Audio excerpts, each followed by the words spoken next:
Hey everyone, I am so delighted to have my friend Dieula with us today.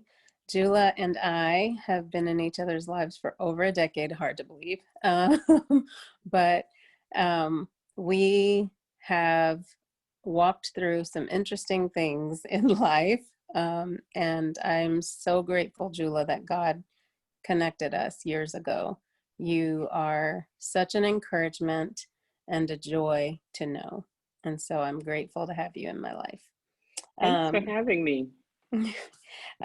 so Dieula is a counselor, she's a life coach, she's an ordained minister, and she is the mom to three beautiful and brave boys. I cannot believe how old they are now, Dieula, that they're in college. Hard to believe. um, Yeah, and she's been married to Fresnel for 22 years. That deserves a medal, Jew. yeah, that's hard to believe too. And I just wanted to have her share her story with all of you. I know her story, but I believe it will be such an encouragement. And so, Dieula, if you don't mind, would you just start with your upbringing, maybe a little bit about your background, and then whatever you want to dive into? The floor Yeah, is yours. yeah. Well, first of all, thank you for having me on your platform to share a little bit of my story and really my journey of becoming who I am today. And I think I'm still in the process of becoming, but part of becoming is that there is a story.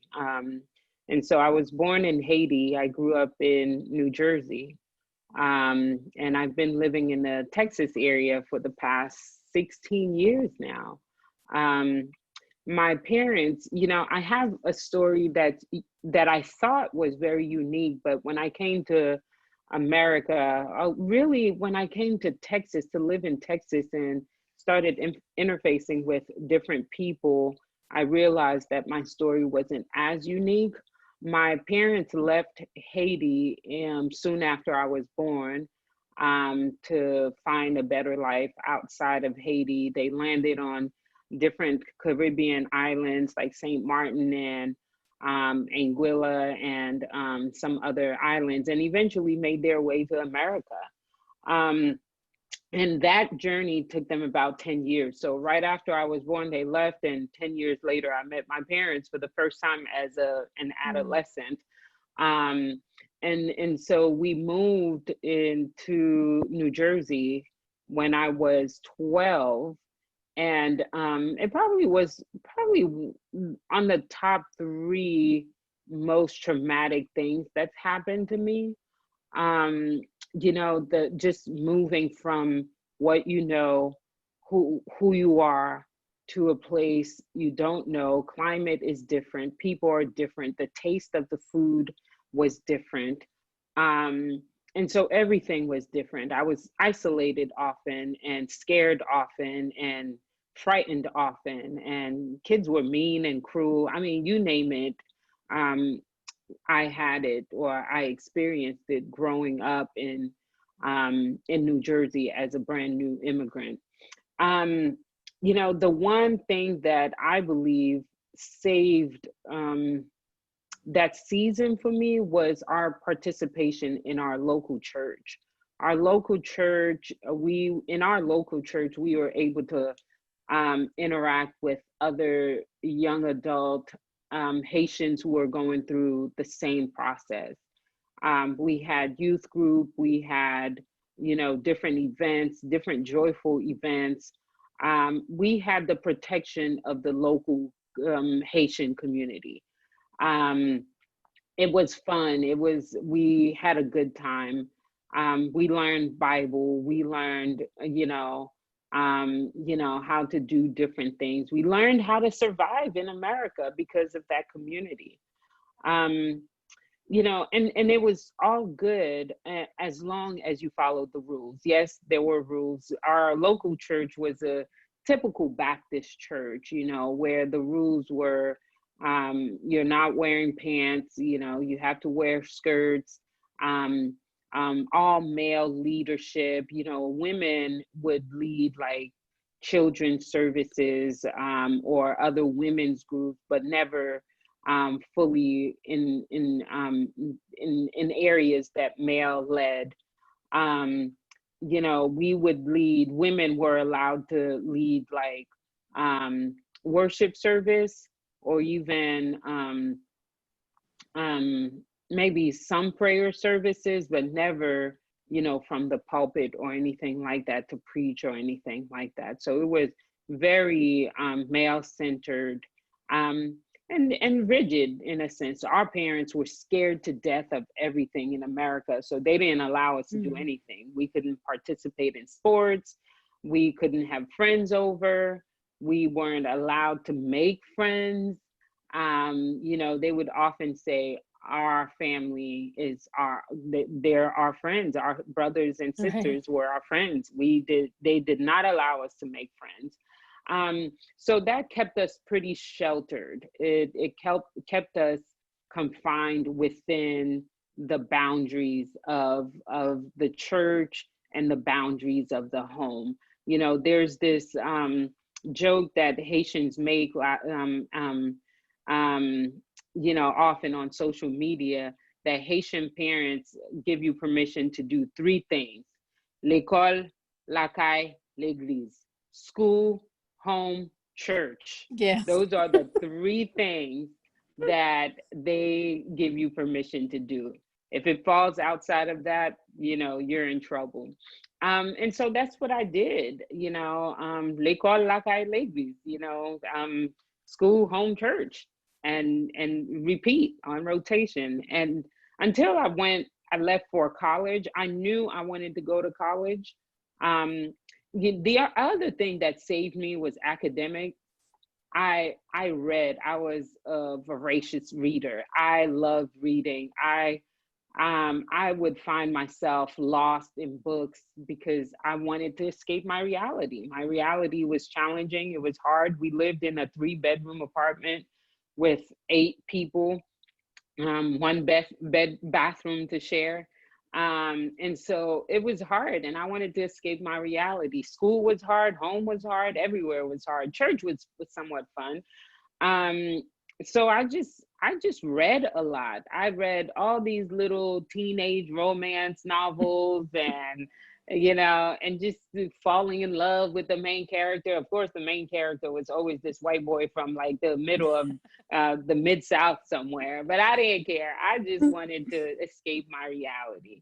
And so I got a scholarship and went off to college. I felt like I finally won the golden ticket to leave my reality. Went to college, had a great time, too much of a good time. I did everything that I wasn't supposed to do in college. Um, and my last semester of college, I found myself pregnant with by my husband now, but at that time we were dating maybe 3 years, 3 4 years, and I was pregnant, and I was devastated. He was devastated, and we didn't know what to do. And so we decided to have the our child, and yeah, and it was a mess. It was a mess at home. It was the first time and only time I've only seen my dad cry. My mom was upset with me. She stopped talking to me for months. The church, you know, basically treated us, you know, as if we had committed the greatest sin of all. You know, we couldn't get married in the church because we decided to get married. We loved each other. We decided to get married. And so they told us we couldn't get married in the sanctuary. We had to get married in the basement. We couldn't take communion until after our son was born. So just a litany of different things, of rules, that I Mm. guess we had broken, that we needed to make penance for, you know. And so yeah, you know, that season was probably the second hardest season of life for us.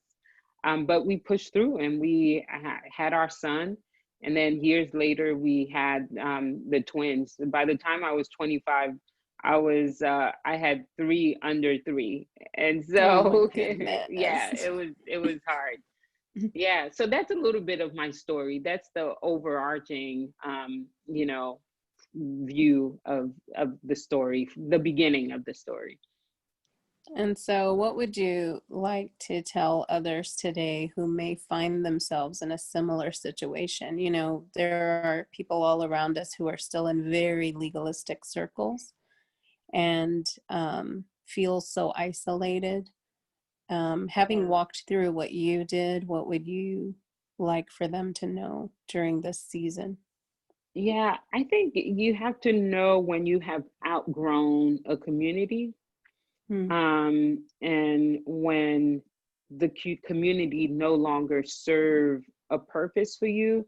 Like that community, after I got pregnant, after I went to college and got pregnant, the community was slowly tapering off as far as what it can offer me, because I needed more, but I didn't know that at that time. And so becoming pregnant for me was like the glaring thing that said, you have outgrown this community. It's time to find a different community. But for people who find themselves in the midst of that community, you need allies, you need people who support you. And there were a few in that community that helped, um, made things easier for me. Like my sisters, I have four, strong sisters. They had my back all the way. Whatever it is I decided to do, they supported. And then there were a few other close childhood friends that I had, that supported me as well. They came to visit me. They showed up at the wedding. And they're still friends, and I'm grateful for them. So find out, whether you want to stay in that community or you want to leave that community. Because if you've outgrown it and you continue to remain in the community, it will continue to create pain for you.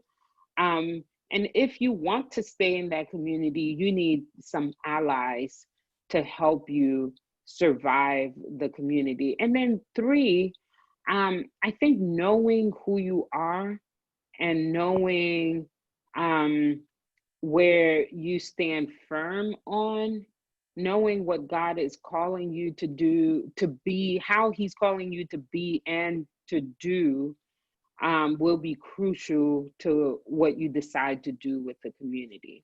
Um, because if He's calling you to something greater, and He's calling you to creating something bigger, and you stay, you are squelching the gift of the Holy Spirit in you. um or if He's calling you to stay and do something within the community and you're trying to leave, same thing. It's really knowing exactly what God is calling you to do in this season, in this moment, in this thing that you're going through. Then you can discern what move to take, what action to take. I agree. I was thinking when you shared this about people who may have lumped God in with it. So for me, God has always stood alone. Like, I don't bring him down to what people are doing, but I know so many who have lumped God into it, and it's just painful all around if Hmm. they've walked Hmm. through some difficulties in a religious circle. And so I wanted to know your thoughts on that. Like, how have you been able to keep God separate from what his representatives or the people who are saying they are his representatives are doing, and what, you know, people of God that say they believe in God, when they behave in a way that is so hurtful or hateful or spiteful? How have you been able to walk through that and keep God outside of that? Yeah, I think the rules are for us. We made the rules, you know. We Yeah. created the rules. The rules are to make us feel comfortable about what's happening in the community. The Right. rules are not God made, because I believe God is forgiving, loving, abounding in grace, and He does not hold on to things as long as we do. Like, nine Mm-hmm. months of not taking communion, you know, that had nothing to do with God. That Yeah. had everything to do with my community at that time. God, for me, after the life of my child was discovered that I was pregnant, God is like, okay, it's a baby. Let's figure out, what are we going to do with this baby? How are we going to make a life in this? Yeah. For me, that's what I sensed, with God. I didn't feel God shaming me or anything like that. I didn't feel God saying, you sinner, you need to go sit in a corner for however many months until you realize that what you've done is wrong. I didn't feel that at all. If anything, I felt like God kept fighting for me to see Mm. Him in the situation I was going through. I really did, because my first decision was to have an abortion. And because I was petrified of the community, and I was petrified of my Yeah. family. To be honest, I wanted to have an abortion, but I felt like God kept fighting for me, and for me and my son. And here's how I know. And I'm not shaming any woman who decide Yeah. other. For me, I just knew that this is what God wanted me to do. One of my girlfriends from college, her name was Vanessa. Vanessa, as far as I know, she was not a church goer like I was. She was Catholic and she believed in God, but she wasn't like an every Sunday church goer. She liked parties, and Haitians would judge people who like parties because we're like, you're not a full Christian or whatnot. But Vanessa, after I shared with Vanessa that I was pregnant, um, Vanessa looked at me. She shared her story with me. She said, Jula, I got pregnant at 14. And when I told my parents embraced me. They helped me have my child. And and now I'm in college finishing my degree. If I can have a child at 14, so can you at 21. Um, and I don't know why that gave me so much freedom, because I was going back and forth about this decision. Should I have this child? Should I not? My parents don't know, my community doesn't know just yet. No one would know if I had an abortion or whatnot. But Vanessa's words, I really feel like it was the Holy Spirit coming in and saying, girl, listen, I got you. I'm with you. Have this child and I'll show you. And He did. So I never felt shamed by God. I felt the shame of my community more so. So there was, from the very beginning, I think deep in my heart, I knew God. I knew that there's a difference between God and and what the community required. Yeah. God required relationship. Like, He's like so present, and it's like right away. You sinned and you're like, oh God, have mercy on me. He's like, okay, done. Now go. Go be great, whatnot. Go live for me. But the community, that you go to them and say, I've made a mess of my life. Okay, here are 10 things that you need to do to Mm. make penance before you can get back into good graces with God. And I'm like, no, but I'm already good with God. Are these 10 things for you or for God? But I know they're not for God. I know they're for you. So tell the truth. But they won't admit that truth. They will Yeah. say, for God. But I know it's more for the community than it is for God. So I think, at the end of the day, know the true essence of God. And I know the true essence of God is that He's more loving, more patient, more gracious. He does not hold on to anger forever, if and when he gets angry. I think God gets angry by things like racism and the oppression of Mm. his people, and people that are not allowing his children to flourish. I think those are the things that anger God more than us trying to figure out, our this journey of life. Yeah. I think those things anger God more than, you know, um, me going off to college and partying as I'm trying to figure life out. And I'm not going you know, to give hierarchies of things, but I think Right. it's Lisa Sharon Harper that talks about sin as the breaking of relationships. That sin is whenever you break relationship, either for the children of God, like the breaking and the tearing of relationship, that is considered sin. She says more about that, but for me, I'm like, let's stop focusing on the little things that people do with themselves, and let's focus on these big things that does not allow the children of God to flourish. Racism, sexism, and all the isms in the world that just squelch, that Mm. just limit the flourishing of the children of God. Yeah. I agree. Um, I'm so glad you shared about not um, lumping God in with humans, because I've always made that distinction in my own life. This is what humans think, or this is what humans can't handle. But Hmm. I've seen so many friends and acquaintances struggle with that because God gets lumped in with a church or a religious entity or some people who appear, to be experts in Right, religion. right, And so I'm so glad that you shared that, and I believe so many people need to hear that God is on their side, that God right, fights for us. He is the essence of love, and there is no prerequisite to love. right, Love right. simply is. And Yeah, so, thank you it so is. much for that. So, before we go, I wanted you to share, if you're okay sharing, one area that you are wrestling with or walking through right now in your life. Yeah.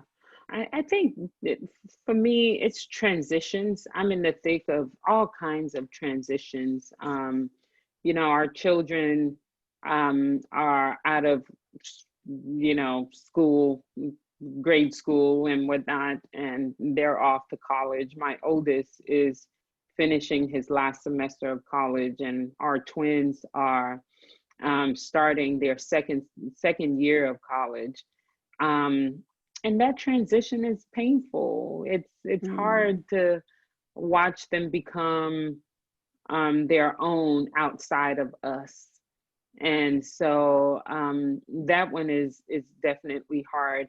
And so as they are having their own transition, we too are transitioning into, asking questions: who are we, and what do we do with our lives now that we're no longer in the same role of parenting, children? Now we're parenting young adults.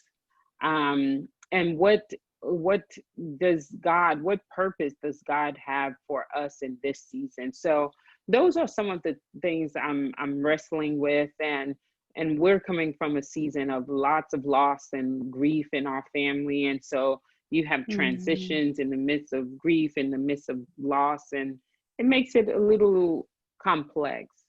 um yeah. while at the same time, I find moments of joy in what could be, in the possibilities for the future. I find hope in what else God has in store for us and for our children. So there's that, the present challenges, but there's also the hope of what could be in the future. So I think that keeps me anchored and keeps me energized into continuing to take steps forward.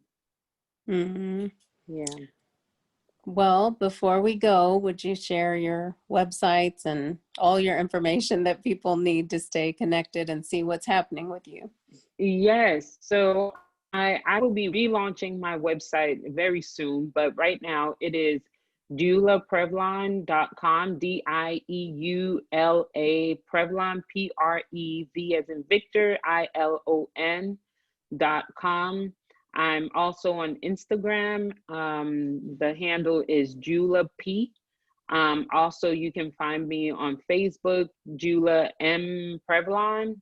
I'm on Twitter, but I don't use it as much, but I'm on there as well. So you can follow me on those platforms. Yay! Yay. Thank you so much, Jula, for doing this today. I'm so grateful for you, and we will see you all another time. Okay, bye. Thank you for having me. All Bye. right, bye-bye.